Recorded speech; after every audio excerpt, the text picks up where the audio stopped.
একটা নির্দিষ্ট বয়সের পর মানুষের ভালো লাগা অনুভূতি ফিকে হয়ে যায়।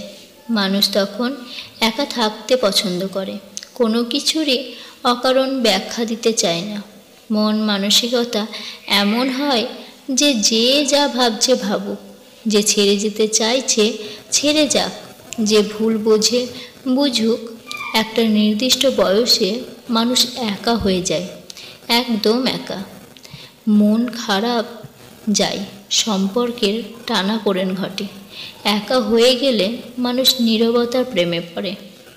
নীরব হতে হতে এতটাই নীরব হয়ে যায়, তখন অনুভূতি ব্যাখ্যা করার ইচ্ছে থাকে না। প্রেম, ভালোবাসা, মায়া, মমতা, আবেগকে তখন বড্ড বিশ্রী লাগে। কেবল নিজের জন্য মায়া হয়। আয়নার সামনে দাঁড়িয়ে নিজের কাছেই নিজে ক্ষমা চাইতে ইচ্ছে করে। নিজের মুখের দিকে তাকিয়ে মায়া লাগে তখন। একটা নির্দিষ্ট বয়সের পর মানুষ নিজেকে চিনতে পারে, কে আপন আর কে আসলে পর, তা কেবল এই একা হয়ে যাওয়ার সময়েই চেনা যায়।